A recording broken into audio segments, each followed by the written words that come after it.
Olá, tudo bem? A gente está começando o nosso segundo encontro da disciplina de Homem, Cultura e Sociedade.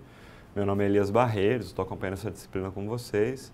Na última aula a gente viu todo um contexto sócio-histórico, político, filosófico, que deu condições para o surgimento da sociologia enquanto ciência.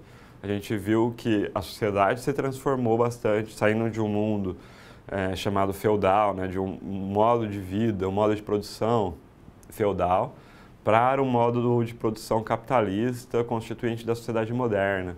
Então, sempre a gente vai usar esses termos. Vocês já repararam, sociedade moderna, às vezes a gente usa sociedade pré-moderna, se referindo àquela sociedade que antecede a sociedade industrializada, capitalista, a sociedade moderna. Isso sempre vale, né, gente, para pensarmos a sociedade ocidental. A gente não vai fazer a mesma reflexão quando a gente estiver falando de outras sociedades, não ocidentais, não industriais. Mas no que interessa para a gente, pensar o capitalismo, pensar a sociedade capitalista, a gente está sempre usando esses termos. Vamos para o quadro para a gente ver alguns elementos da nossa aula de hoje. O tema da aula é a explicação sociológica da vida coletiva. Aqui estão alguns dos termos importantes para a gente, algumas palavras-chave, alguns termos importantes para a gente pensar o tema de hoje. A busca da cientificidade da sociologia, então a gente vai ver as principais correntes teóricas da sociologia, mas a gente vai ver essas correntes lá no seu nascimento. A compreensão das ações sociais, esse que é um termo de um autor chamado Weber, sociólogo alemão importante, que a gente vai estudar um pouco hoje, a distinção entre ciências naturais e ciências humanas. Então, algumas questões, elas vão nortear nosso pensamento. Desculpe. Saiba como as diversas correntes teóricas explicam o homem, a vida em sociedade e as diversas formas de explicação da realidade.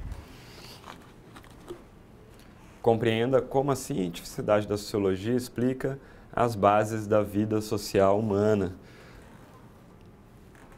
e da organização da sociedade. Percebam então que a gente vai tratar nessa aula mais basicamente da sociologia como ciência. Quando a gente faz a distinção entre ciências naturais e ciências sociais, a gente fez isso um pouco já na aula passada, a gente está se referindo a método e objeto. Toda ciência tem método de análise, ou seja, quais são os caminhos, quais são os percursos que eu preciso seguir para se alcançar um determinado objetivo. Ela tem um objeto de estudos, quer dizer, como que eu faço um recorte. A vida social é muito ampla, mesmo nas ciências naturais. A possibilidade de objetos de análise é muito ampla. Então, você faz um recorte, você escolhe um objeto. Vou estudar botânica, mas vou estudar botânica em determinado tipo de solo, né? Então, você tem um recorte lá. Nas ciências humanas, nas ciências sociais também. Os autores, ao longo da história da sociologia, foram definindo, esse é o objeto da sociologia. Ou então, olha, esse é o objeto que me interessa investigar na sociologia.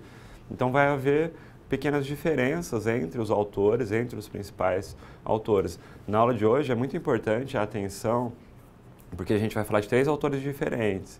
Então, é preciso que você sempre esteja relacionando os conceitos ao autor adequado, porque às vezes a gente está falando de um autor, por exemplo, Durkheim analisa os fatos sociais, Marx analisa as classes sociais. Para quem não está habituado com os termos da sociologia, para quem não tem uma iniciação já, para quem no ensino médio não viu sociologia, é tudo muito novidade. Então pode ser que você confunda e fale, Durkheim analisa as classes sociais. Não, Durkheim analisa os fatos sociais. Marx, as classes sociais. Weber, a ação social. Percebam que são termos muito próximos, então é importante anotar isso, é importante sublinhar isso no material de vocês. Vamos lá ver o vídeo de abertura para a gente entender melhor um pouco esse contexto da nossa aula.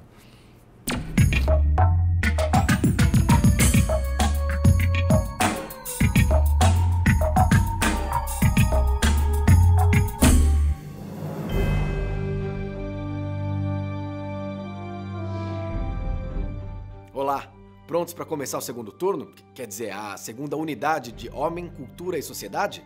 Agora que você já chegou até aqui, é hora de conhecer melhor as regras e os grandes nomes, os bolas de ouro da sociologia. Nessa unidade, você vai aprender o que é sociologia, que na verdade é um conceito bem simples. É a ciência que estuda a sociedade. Como assim? Imagine a vida como um jogo de futebol. A sociologia é a mesa redonda, a discussão de bar, mas ao invés de opiniões exaltadas e piadas com a torcida adversária, são usados o método científico e dados precisos, o que é muito mais confiável que palpites e achismos. Diga-se de passagem, esse conteúdo vai ajudar você a entender as classes sociais e sua constituição histórica. Você também verá as relações entre as classes e as desigualdades entre elas. Obrigado, é só isso mesmo, gente. Deixa eu voltar aqui, valeu.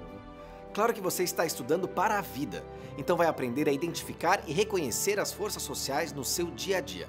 Mais ou menos da mesma maneira que a gente ensaia jogadas durante a semana para conseguir aplicar em situações reais de jogo. Para estudar qualquer coisa, é preciso sempre olhar para o que aqueles que vieram antes da gente fizeram. No meu caso, gente como Sócrates, Pelé, Garrincha, Zico, Zagallo, Ronaldo, Rivaldo. Nossa, se eu ficar listando não paro nunca. Mas em nosso caso aqui, a gente vai se concentrar em 3 nomes que formam o trio de ferro, o tridente de ataque da sociologia: Marx, Weber e Durkheim. Se a sociologia tivesse um time oficial para representá-la nos campos de futebol, esses 3 seriam o tridente de ataque com certeza. O primeiro, Marx, trouxe a explicação materialista da vida social, que concebe o trabalho como uma característica humana. Também ensinou o que é mais-valia e a experiência de alienação. Já Durkheim se concentrou em atitudes e costumes, ou seja, nos fatos sociais. Ele também teorizou sobre as desigualdades sociais, apresentou os tipos de sociedade, como as sociedades se relacionam com os indivíduos e as diversas formas de solidariedade. Weber se concentrou nas marcas da sociedade e como isso afeta a nossa vida em todas as esferas, o embate entre o global e o local. Como quando aquele jogador da base arrebenta no campeonato e você sabe que algum grande time da Europa vai levar o garoto embora. Para entender um pouco mais sobre as relações de classe e trabalho no mundo moderno, vamos acompanhar essa matéria sobre trabalhadores da cidade de Sumaré, que ao notar que a fábrica em que trabalhavam ia falir, tomaram o controle e agora lutam para manter as portas abertas e garantir o seu sustento. Os trabalhadores buscam melhores condições de trabalho e salário desde a Revolução Industrial em meados do século XVIII. Mesmo produzindo riquezas, o capitalismo estava cercado por desigualdades que indicavam a diferença social entre as classes burguesa e operária. Uma forma dos trabalhadores quebrarem essa discrepância de valores seria aplicar os conceitos do filósofo alemão Karl Marx. A ideologia baseada em Karl Marx aponta que a tomada de poder pelos operários é um modo de reverter a exploração capitalista. É algo parecido com o que ocorreu nessa empresa. À beira da falência, ela foi ocupada pelos funcionários em 2003 e desde então passou a ter uma gestão operária. A fábrica ela tem seus setores da produção e setores de funcionamento comuns a todas as outras fábricas, só que a tomada de decisão, como a fábrica não tem patrão, ela é feita por todos. Os trabalhadores criaram 2 instâncias para as decisões da empresa. O Conselho de Fábrica, formado por funcionários eleitos anualmente, é responsável por resolver problemas cotidianos. Já as Assembleias Gerais ocorrem uma vez por mês e reúnem todos os trabalhadores para apresentar os balanços de faturamento. Assim, foram definidas, por exemplo, a diminuição das horas de trabalho e os salários com diferença máxima de 4 vezes entre o piso e o teto. Rafael afirma que a ocupação da fábrica tem como base as ideias de Marx. A experiência das fábricas ocupadas, ela vai de acordo com essa teoria marxista. Porque o que a gente tem que ver é que a teoria marxista, antes de tudo, ela prevê uma transformação social.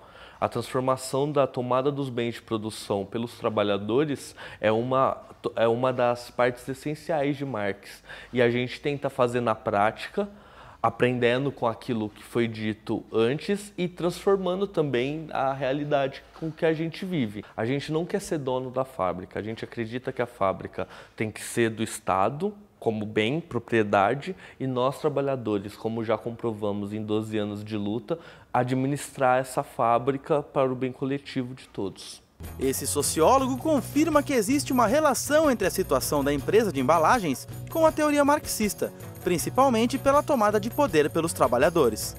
Eu acho que tem um fundo aí, então, de passar, né, a questão do poder do capital para a mão do empregado, né?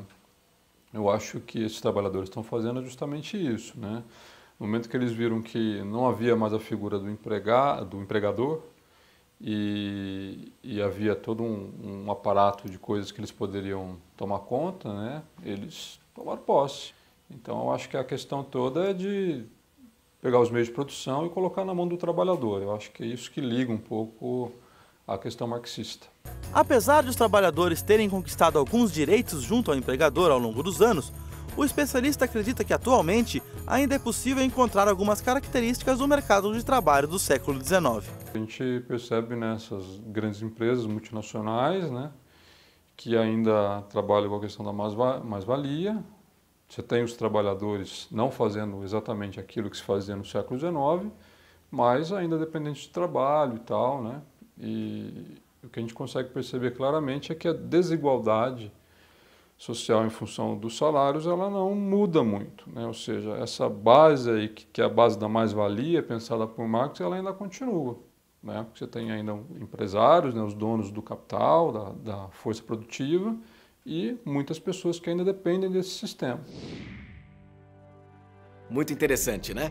Faz a gente pensar se não poderíamos fazer isso com alguns clubes que são tão mal administrados. Mas vamos nos concentrar em uma coisa de cada vez, e o importante agora é usar tudo o que você aprendeu até aqui e dar uma olhada na situação geradora de aprendizagem dessa unidade. Nela, você vai aprender sobre as pesquisas de opinião e ver que elas se utilizam de métodos retirados da sociologia para balizar seus resultados. Também veremos por que nós utilizamos pesquisas de opinião para entender nosso mundo e por que confiamos nelas. Com tudo isso em mente, não se esqueça de aproveitar todo o material que você tem em mãos. Ou melhor, no AVA. As webaulas, todo o material complementar e o material das pré- e pós-aulas. Agora é terminar o aquecimento e vamos para cima!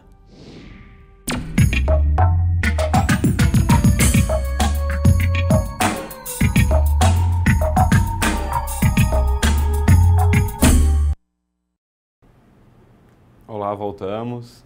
Então vamos lá ver alguns termos aí importantes, alguns convite ao estudo a gente já viu. Aqui passamos. Alguns conceitos importantes, então, de ciência, aquilo que eu estava falando para vocês. Pensamento científico é todo aquele pensamento racionalizado, não necessariamente racional, tá? Todo tipo de pensamento, ele é racional. Aqui é racionalizado, isso quer dizer que o pensamento ele é sistematizado, ele é organizado, ele tem um caminho, né? Ele faz um percurso. O senso comum é um pensamento que ele não faz esse processo metodológico. Então, o pensamento do senso comum, ele é racional, mas ele é espontâneo, ele é imediato e ele está relacionado à nossa experiência. Então, eu vivo uma experiência, aprendo alguma coisa com ela e reproduzo ela. No pensamento científico, eu vivo essa experiência, mas eu paro, penso nessa experiência, analiso essa experiência, comparo com outras experiências, para então reproduzir ou não. Ação social é um conceito weberiano, a gente vai ver ele com calma depois. Cultura, a gente também vai discutir bastante no começo da aula, essas definições vocês têm lá no livro de vocês. A respeito da situação geradora de aprendizagem, que é a ideia de qual que é a importância das pesquisas e qual que é a influência das ciências sociais para as pesquisas, é interessante pensar que as pesquisas elas nos ajudam a pensar indicadores, por exemplo, de violência, de miséria, onde ela está, como ela está e por que ela está acontecendo naquele lugar específico, de riqueza. Dá para pensar o apoio da população em relação a um determinado governo, a fidelidade a determinada marca, fazer previsões acerca do comportamento eleitoral e do comportamento do consumidor também. Pensar o que pode acontecer na economia, entre outros temas. As pesquisas, elas se utilizam de metodologia científica, elas se utilizam de metodologias que se apoiam tanto na ideia do qualitativo, que é uma pergunta, uma inserção, uma discussão mais aprofundada sobre determinado tema. A pesquisa, ela também vai nos trazer dados quantitativos, que são os dados numéricos. Então, ela é interessante. Então, vamos supor que você fala, eu vou abrir um negócio vou vender vinho em tal lugar. Será que esse lugar é um lugar apropriado para vender esse tipo de produto? Então, é interessante fazer uma pesquisa para analisar o contexto, analisar a região, ver se aquele produto que você está querendo comercializar, ele de fato se aquele lugar vai ser um lugar interessante para vender aquele produto especificamente ou abrir um determinado negócio. Enfim, as pesquisas podem nos ajudar em uma infinidade de elementos da vida social. Vamos à nossa primeira situação problema. E aí, tudo pronto para começar a resolução das situações problema? Quero lembrar que é importante você ter feito a pré-aula, porque agora vamos aplicar na prática as teorias que você viu. Vamos resolver cada uma das situações problema em 3 passos. Primeiro, com a ajuda do professor, vamos interpretar os dados da situação problema. Em seguida, vamos problematizá-la e levantar hipóteses. E no final, vamos aplicar os conceitos e teorias que foram resgatados pelo professor para solucionar a SP. Combinado? Então vamos a esse primeiro desafio. Vamos ao quadro para a gente ver a nossa primeira situação. Vou mudar aqui para vocês. O menino selvagem Vitor de Aveyron, quando foi encontrado na floresta de Lacune, com cerca de 12 anos de idade, 1,36 m, não pronunciava e não entendia nenhuma palavra. Rejeitava roupas e também o uso de cama. Andava apoiado nas mãos e nos pés, como animais quadrúpedes. Quem acessou o material viu que a história lá contada no nosso livro ela é um pouco mais completa, né? Ela traz mais elementos para a gente pensar, para a gente refletir. Então, essa é uma história que ela aconteceu de fato. Então, foi encontrado lá uma pessoa, né, que passou boa parte da sua vida vivendo isolado numa mata. E essa pessoa ela tinha muitas dificuldades de fazer coisas básicas, como, por exemplo, vestir uma roupa, como, por exemplo, dormir em cima da cama. Então, tendo cama à disposição e roupa também à disposição, preferia dormir no chão, sem roupas ou com o mínimo de roupas possível. Não conseguia comer os alimentos ou não conseguia comer da maneira como era solicitado e assim por diante. Ou seja, não tinha as características que nós adquirimos ao vivermos em sociedade. É interessante porque isso nos remete à ideia de diferenciarmos, de pensarmos o que é quais são os limites entre características que são biológicas e características que são adquiridas socialmente, né? O que é próprio quando a gente fala em personalidade, em comportamento, em maneira de ser, o que é próprio da nossa constituição biológica e o que é próprio da nossa constituição social, qual que é a influência do hereditário nisso tudo, né? Então, tem alguns ditados populares, como, por exemplo, o pau que nasce torto morre torto, né? Será? Né? Será que o indivíduo já nasce, de alguma maneira, predestinado a ser de um jeito ou de outro? São essas questões que a sociologia, a antropologia vão se dedicar a pensar também. Então, a partir dessas áreas de ensino, a partir dessas áreas de pesquisa, desses conhecimentos, a gente chega à conclusão de que os nossos comportamentos, as nossas atitudes, as nossas ações, a maneira como a gente pensa, nossa visão de mundo, ela é sempre construída socialmente, construída a partir das relações que nós estabelecemos uns com os outros, né? Então vamos para ver algumas perguntas que norteiam o nosso pensamento. O que nos marca como humanos? Será que o corpo biológico por si só já nos define como seres humanos? Ou será que a gente precisa de outras características para nos definirmos enquanto tal? Vamos pensar um caso. Há alguns anos atrás aconteceu algo em Brasília, que alguns jovens da elite de Brasília tocaram fogo e mataram dessa forma um índio que estava dormindo no ponto de ônibus. Esse índio, ele havia ido a Brasília por conta das comemorações do Dia do Índio e não tinha onde ficar, dormiu lá num ponto de ônibus. De madrugada passaram, se não me engano, 3 jovens, jogaram um líquido inflamável e tocaram fogo, essa pessoa morreu. Ao serem presos, acabaram sendo presos, esses jovens justificaram, dizendo: a gente não sabia que era um índio, a gente achou que fosse um mendigo, né? Como se falar, a gente achou que era só um mendigo, fosse o suficiente para tirar qualquer tipo de valor nessa ação. Ou seja, será que... Claro que às vezes a gente não racionaliza isso, fala, esse indivíduo aí nem é gente, isso aí não é ser humano. Às vezes algumas pessoas falam, mas será que para chegar ao ponto de você tocar fogo numa pessoa,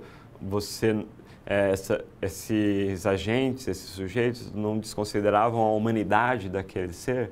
Não, isso não é nem pessoa, não é nem gente. Quer dizer, o que é preciso que a pessoa tenha para eu caracterizá-la como humana, como gente, como alguém digno de o mínimo de consideração, o mínimo de respeito? A gente valoriza e desvaloriza as pessoas. A gente hierarquiza as pessoas, a gente coloca as pessoas como se elas fossem mais ou menos importantes para a humanidade, de acordo com uma série de características, não é? Então, a gente costuma fazer isso constantemente na nossa rotina, no nosso dia a dia.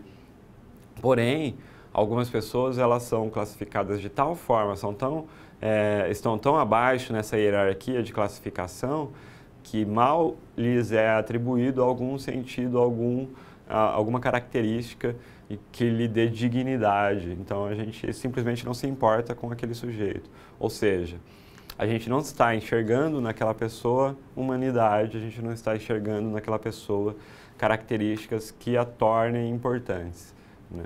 E aí, quais são essas características? Elas são as mesmas em todo e qualquer lugar, em toda e qualquer sociedade? Não. O que em uma sociedade é considerado muito digno, em outra pode não sê-lo. Em uma sociedade podemos considerar determinados comportamentos, ações, atos, como atos pertinentes, adequados, em outra sociedade não. Ou seja, a cultura, a sociedade, ela elabora determinados critérios para essa classificação, inclusive para o que é e o que não é ser humano, o que é o que não é digno, né, de receber esse termo. Então, percebam que essa humanidade que nos constitui enquanto seres humanos, enquanto pessoas, ela vai se construindo ao longo do processo de socialização. Vamos voltar ao quadro. Qual é a importância da convivência? E por fim, né, qual é o impacto do isolamento? A importância da convivência é justamente essa. A partir da convivência com outros seres humanos, eu vou aprendendo o que eu devo ou o que não devo fazer de acordo com a minha sociedade, de acordo com a minha cultura. Então, quando tem uma criança, né, quando estamos criando uma criança, a gente fala, não senta desse jeito, não fala com a boca aberta, né?